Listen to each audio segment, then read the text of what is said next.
दोस्तों, दिल्ली में आम आदमी पार्टी चुनाव हार गई और बीजेपी चुनाव जीत गई। लेकिन क्या चुनावी नतीजों के बाद बहस बस इतनी ही होती है या इससे आगे की भी होती है? एक राजनीतिक प्रवक्ता अपनी पार्टी की तारीफ या अपनी पार्टी की आलोचना कर सकता है, लेकिन एक पत्रकार के तौर पर और उससे भी सर्वोपरि एक नागरिक के तौर पर हमें भी एक दूसरे से कुछ सवाल पूछने चाहिए। और वो ये कि हमारे देश के हर चुनाव में क्या ये अब हम मान लें इस बात को कि लेवल प्लेइंग फील्ड नाम की कोई चीज ही नहीं है। ये बात सही है दोस्तों कि बीजेपी चुनाव जीती, उसकी तारीफ होनी चाहिए, बहुत शानदार मैनेजमेंट है उसका चुनाव जीतने का। लेकिन ये भी बात हमको स्वीकार करनी पड़ेगी कि हाल के चुनाव में, चाहे वो खास तौर पर दिल्ली चुनाव हो, चुनाव नियमों की, आचार संहिता की जैसी धज्जियां उड़ी हैं, ऐसी किसी भी चुनाव में नहीं उड़ी। इस पर बात क्यों नहीं हो रही? साथ में इस पर बात क्यों नहीं हो रही कि जो 8 लाख वोटर और एड ऑन किए गए पर कॉन्स्टिट्यूएंसी, वो कितना फर्क डालते हैं? इस पर आज मैंने विस्तार से चर्चा की है वरिष्ठ पत्रकार रविंद्र सिंह शोराण से। विस्तार से सुनिए, गौर से सुनिए, वो इस पूरे के पूरे मामले में कितनी बेबाकी से अपनी बात रखते हैं, क्योंकि चुनाव होना, खत्म हो जाना, किसी का जीतना, किसी के हारने से कहीं ज्यादा भारत में लोकतंत्र बनाए रखना और उसको मजबूत करना हमारी चिंता वही होनी चाहिए। तो रविंद्र शोराण सर मेरे साथ जुड़ चुके हैं, वरिष्ठ पत्रकार। रविंद्र सर से मैंने दिल्ली चुनाव से पहले भी बात की थी और दिल्ली चुनाव के नतीजे अब आ गए हैं। रविंद्र सर, सुबह से आप बहुत बिजी हैं, सारी न्यूज चैनल्स में आप छाए हुए हैं, सारे यूट्यूब चैनल्स में आप छाए हुए हैं, फिर भी आपने मेरे चैनल के लिए वक्त निकाला, बहुत शुक्रिया आपका। सर, ये बहुत महत्वपूर्ण है समझना कि अरविंद केजरीवाल के भविष्य के बारे में तो खैर बहुत राजनीति उनकी कैसे चलेगी, नहीं चलेगी, लेकिन होता क्या है ना, जब जो टीम जीत जाती है उसमें मैच में कितनी गलतियां हुई या उसके साथ जो भी भेदभाव हुआ या फिर नहीं हुआ, उसके बारे में बातचीत नहीं होती है। हम पत्रकार भी बड़ा ना नतीजे आने के बाद बिल्कुल नतीजों पर ही स्टिक हो जाते हैं। हमको ये स्वीकार करना होगा सर कि इस चुनाव में वो सब कुछ हुआ जो पर्दे के पीछे होता था। अपने मुंह से प्रवेश वर्मा ने स्वीकारा कि मैं तो 2 महीने से पैसे बांट रहा हूँ, जूते बांटना और चादरें बांटना, मतलब सब कुछ खुलेआम हुआ। चुनाव आयोग ने लेवल प्लेइंग फील्ड की जैसी धज्जियां इसमें उड़ाई, वैसे तो पिछले 1 साल से उड़ रही है, लेकिन इस चुनाव में जिस तरह से धज्जियां उड़ी हैं, आपने खुद पिछले डिस्कशन में कहा था कि मुख्य चुनाव आयुक्त को वोटिंग के दिन अपनी बात मीडिया के आगे, ऐसे माइक के आगे करनी पड़ी जो उनसे सवाल भी ना पूछ सके। लेकिन सच्चाई ये भी है ना कि सर, लोकसभा चुनाव से विधानसभा चुनाव के बीच 8 लाख से ज्यादा कम से कम वोटर्स बढ़ गए। ऐसी शिकायत महाराष्ट्र को लेकर भी थी। अगर 8 लाख, दिल्ली में 70 सीटें, 8 लाख तो बहुत ज्यादा है, पर सीट 10,000 से ऊपर बनता है, तो इस पर भी तो बात होनी चाहिए ना। ये आप कुमकुम जी, आप ये बात कर रही हैं और पिछली बार बातचीत में हम लोगों ने भी इस बात को इस इशू को रेज किया है। केजरीवाल ने भी इसको अलग अलग फोरम पे उठाया, लेकिन इलेक्शन कमीशन जवाब नहीं दे रहा ना। मिल्कीपुर में आज जो हुआ है उस पर कोई जवाब दिया, तो अब इस तरह के इश्यूज हर जगह आ रहे हैं। राहुल गांधी ने भी जो बातें कही हैं उस पर क्या जवाब आया? तो ये रियल थ्रेट है, रियल इश्यूज हैं, और इन इश्यूज पे जब तक तमाम पॉलिटिकल पार्टीज, खासतौर पर ऑपोजिशन की इकट्ठा नहीं होंगी, तब तक वो इसी तरीके से चुनाव हारते रहेंगे। अब मैं उस दिन भी हम लोग बात कर रहे थे, आम आदमी पार्टी को दिल्ली में तो ये खतरा दिख गया कि डेमोक्रेसी खतरे में है, लेकिन महाराष्ट्र की आवाज उन्होंने कितनी बार उठाई है? हरियाणा में क्या हुआ उसकी आवाज कितनी बार उठाई है? छत्तीसगढ़, मध्य प्रदेश की आवाज कितनी बार उठाई है? मिल्कीपुर में जो हुआ, उसके पहले के उपचुनाव में कुंदरकी से लेकर कितने इलेक्शंस में हमने देखा। तो ये तमाम चीजें ऐसी हैं, जब तक ऑपोजिशन पार्टीज एक दूसरे को हराए, ठीक है, एक दूसरे के खिलाफ लड़ना है, क्योंकि हर पॉलिटिकल पार्टी को अपनी राजनीति चलानी है, अपना दल चलाना है। लेकिन इन इश्यूज को अगर आपने एड्रेस नहीं किया, पॉलिटिकल पार्टीज ने एड्रेस नहीं किया, तो आप ये मान के चलिए कि आने वाले समय में इलेक्शन लड़ना मुश्किल होगा, इलेक्शन लड़ना मुश्किल हो जाएगा। और मैं तो बल्कि उस दिन एक ट्वीट भी किया था कि अगर देश में लोगों को इलेक्शन में जो खर्चा बढ़ रहा है ना, उसको खत्म करने का एक इलाज है।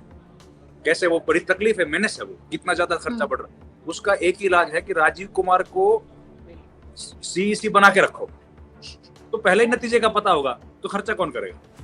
सर, आपने तो बोला, ये भी बोला था सबसे पहले कि राजीव कुमार रिटायरमेंट से पहले गिफ्ट देंगे, तो दे दिया क्या मोदी जी को? ये वही लग रहा है, गिफ्ट दे दिया है। और ये देखिए, आपने जो एक इशू रेज किया 8 लाख वोट, ये कितना इंपॉर्टेंट इशू है। देखिए ना, इसको एड्रेस किए बिना अगर आप इलेक्शन करेंगे, इसको एड्रेस किए बिना अगर आप इलेक्शन के बारे में चर्चा करेंगे, तो उस इलेक्शन की चर्चा का कोई मतलब ही नहीं है। बिल्कुल सही बात है। उस पे हम लोग क्या बात करेंगे कि जाट ने कहाँ वोट दिया, गुजर ने कहाँ दिया, यादव ने कहाँ दिया, ब्राह्मण ने कहाँ दिया, उसका कोई मतलब ही नहीं पड़ जाता ना। जब आप सारे लोग उसी तरीके से डाल रहे हैं जैसे आप सोच रहे हैं, लेकिन ये 8 लाख वोट अगर बढ़ गए, इनमें से अगर 2 लाख भी फर्जी वोटर है, 2 लाख, 8 में से 6 जेन्युइन मान के चलो, 1 लाख भी है, तो 1 लाख वोटर भी 10-15 सीट पर तो डाल देगा। 600 से तो हार गए वो हो गया है, और उस पर कोई रेज नहीं करेगा इस क्वेश्चन। क्यों? क्योंकि हम लोग उस दिन भी फिर वही बात कर रहे थे कि बीजेपी ने इस चुनाव की तैयारी उस दिन से कर दी थी जिस दिन एलजी बदला। आम आदमी पार्टी ने इसकी तैयारी 3-4 महीने से शुरू की है, तो जो पहले स्टार्ट करेगा उसको तो बेनिफिट होगा, उसका बेनिफिट हुआ है।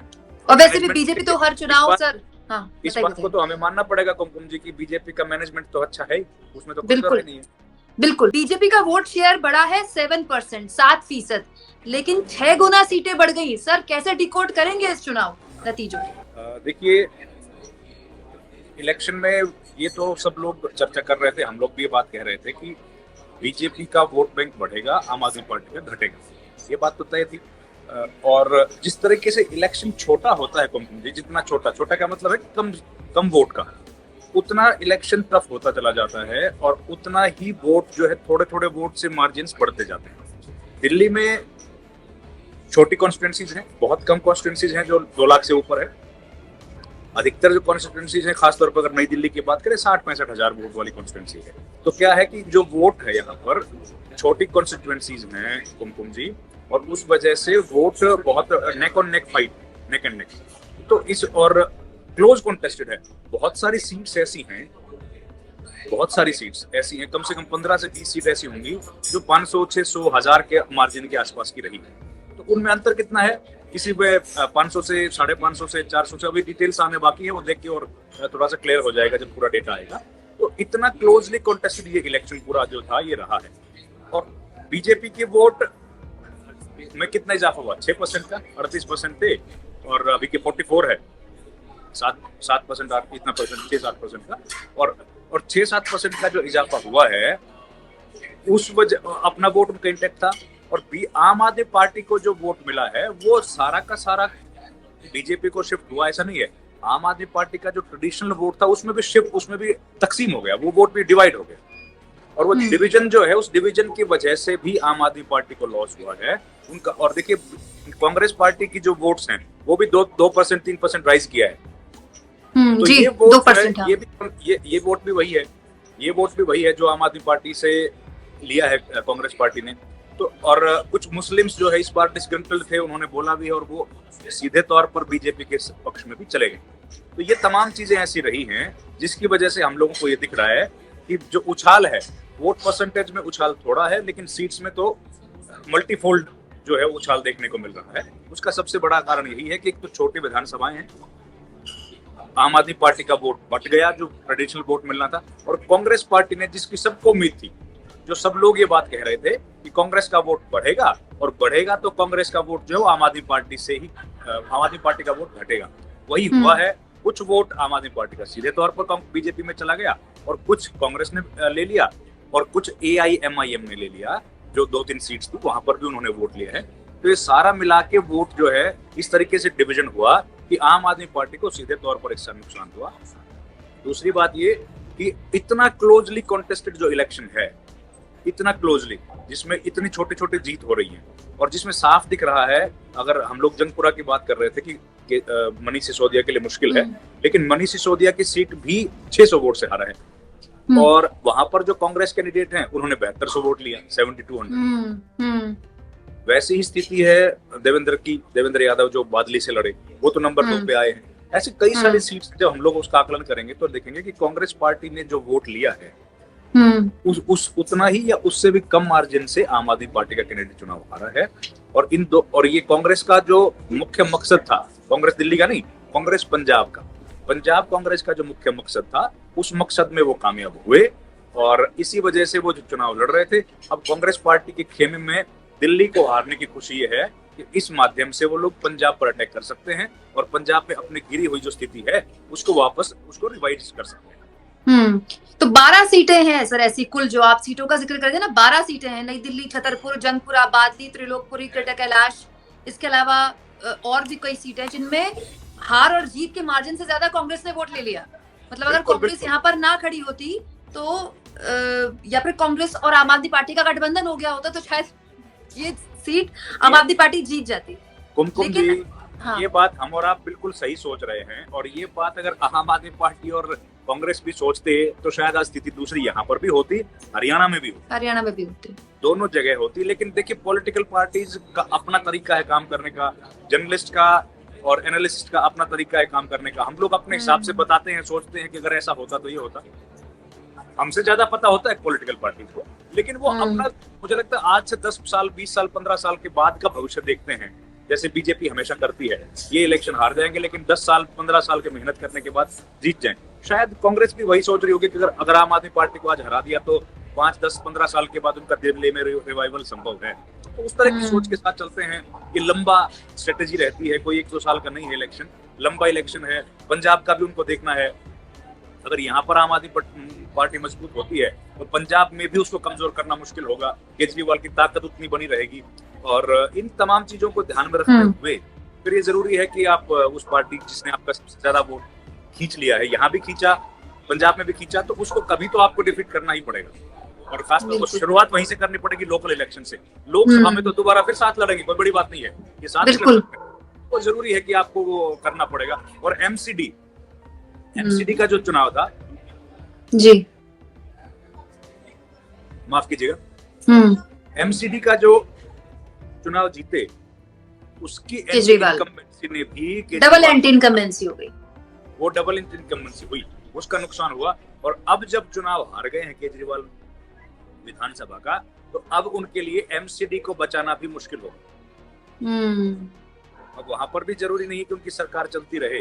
और अभी तो अपनी पार्टी बचाना मुश्किल होगा सर, पार्टी पर भी खतरा। देखिए अभी क्या है, हमने देखा था जब पंजाब में पिछली बार, इस बार तो सरकार बन गई, 2017 के विधानसभा चुनाव में पंजाब में आम आदमी पार्टी को मेरे ख्याल से 25-30 सीटें आई थी, अच्छी खासी सीटें आई थी, नंबर 2 पे कांग्रेस की सरकार बनी थी। और उसके बाद 5 साल जब सरकार चली कांग्रेस की, तो आम आदमी पार्टी के कई सारे विधायक पार्टी छोड़ के चले गए थे उस दौरान। एलओपी बार बार बदलना पड़ा उनको, लीडर ऑफ पोजीशन। तो वही स्थिति अब यहाँ पर तो हो सकता ना हो, क्योंकि आतिशी हैं, एलओपी तो बन जाएंगे, लेकिन विधायक पार्टी छोड़ने का सिलसिला मुझे लगता है बहुत जल्द शुरू हो जाएगा। मैं ये जानना चाहती हूँ कि क्या बीजेपी एक ऐसे चुनावी मैनेजमेंट को प्रेजेंट कर रही है हमारे आगे जो माइनस मोदी भी चलेगा? अब जरा आप गौर से देखिए सर, महाराष्ट्र में केवल 4 रैलियां की मोदी जी ने, दिल्ली में भी 4-5 ही की, ज्यादा नहीं की। महाराष्ट्र में की, लेकिन उतनी, मतलब जो एक तरह से बहुत डेस्परेटली विधानसभा चुनाव में प्रचार करते हैं मोदी, उस हालांकि चेहरा मोदी ही रहे, पोस्टर्स में मोदी वर्सेस केजरीवाल ही रहे। तो ये बीजेपी की एक नई तरह की 2 लोकसभा चुनाव के बाद की स्ट्रेटेजी है, जिसमें संगठन आगे है, आरएसएस फ्रंट फुट पर खेल रहा है, खुला खेल रहा है। हाँ भाई, हम लड़ रहे हैं चुनाव, हम हैं जमीन पर, आर्टिकल छप रहे, इतनी सभाएं हो रही है, मोदी के बिना भी चलेगा। हाँ, मुझे ऐसा थोड़ा सा मेरा विचार इसमें ये है कि बीजेपी तो पहले से ही है, आरएसएस उसके भी पहले से ही है, लेकिन तब तो बीजेपी चुनाव नहीं जीत पाई। अब चुनाव जीत रही है क्योंकि अब मोदी, और मोदी के साथ साथ मोदी के पास सत्ता भी है। जब ये दोनों चीजों का कॉकटेल होगा, तभी आप इलेक्शन को इस तरीके से मैनेज कर सकते हैं, क्योंकि आपको केवल जनता को मैनेज नहीं करना, आपको प्रशासन को भी मैनेज करना है, आपको पुलिस को भी मैनेज करना है, और ये तमाम चीजें मोदी के बिना संभव नहीं है, एक बात। दूसरा, मोदी के फेस को इतनी ज्यादा एक्सेप्टेंस आज की तारीख में भी है, एक बड़ा समर्थक वर्ग मोदी ने अपना क्रिएट किया है, जिसको चेहरा दिखा के बीजेपी हर जगह चुनाव मांग रही है, वोट मांग रही है। और लोग कम से कम भी 30-32 लोग तो 100 में से ऐसे हैं जो मोदी के चेहरे पर वोट डाल रहे हैं। हो सकता है वो संख्या 25 हो कहीं पे, हो सकता है वो थोड़ी ज्यादा हो, लेकिन एक एवरेज इतना है कि 25-30 लोग ऐसे हैं जो मोदी को अपना वोट देते हैं, हर जगह देते हैं। तो बिना मोदी के भी ये इतना आसानी से चलेगा, ये कहना थोड़ा सा मुश्किल है। लेकिन ये तय है कि जब तक मोदी हैं तब तक ये मजबूती उनकी बनी रहेगी, और इलेक्शन का जो उन्होंने नया सिस्टम ईजाद किया है वो उनका चलता रहेगा। और दूसरी बात ये है कि उनके बाद कोई नेता आता है, उस पर एक मत लोग होते हैं कि नहीं होते हैं, उस पर सब लोग उस तरीके से उनके आदेश की पालना करते हैं, उस तरीके से सब लोग जो एक हेजमनी जैसे समझिए आप कि भाई आज मोदी है तो ठीक, नहीं तो कुछ नहीं है। तो उतना एक्सेप्टेंस अगर पार्टी में किसी नेता की होगी, और एक छोटे से छोटे वोटर से लेके और जो पार्टी का अध्यक्ष है वो भी मोदी मोदी की तारीफ करेगा। इतना ताकतवर, इतना लोकप्रिय अगर कोई दूसरा व्यक्ति बीजेपी में आएगा, मुझे लगता है ये एडमिनिस्ट्रेशन की पकड़ तो या पार्टी के भीतर पकड़ तभी संभव हो पाएगी जब उस लेवल का कोई व्यक्ति वहां पर आए। अगर उस लेवल का नहीं है तो देखिए, हमने सब पॉलिटिकल पार्टी जैसे ही सत्ता से बाहर जाती हैं तो आपसी विवाद हमेशा शुरू होते हैं। कांग्रेस में भी हमने वो देखा, समाजवादी पार्टी का नाम लीजिए, कोई पॉलिटिकल पार्टी देखिए, उसमें जैसे ही सत्ता से बाहर जाते हैं वैसे ही लड़ाई झगड़ा शुरू हो जाता है। तो अगर सत्ता से बाहर चले गए और अगर मोदी नहीं है तो उन स्थितियों में बहुत ज्यादा अंतर है, क्योंकि मोदी का चेहरा अब बीजेपी के लिए ठीक वैसा ही हो गया है जैसा कांग्रेस पार्टी के लिए गांधी परिवार। बहुत बहुत शुक्रिया सर, अपने बिजी शेड्यूल से आपने वक्त निकाला। हम उम्मीद करते हैं कि हमारे दर्शकों को आपका विश्लेषण बहुत पसंद आएगा। Thank you. Thank you Kumkum ji, thank you.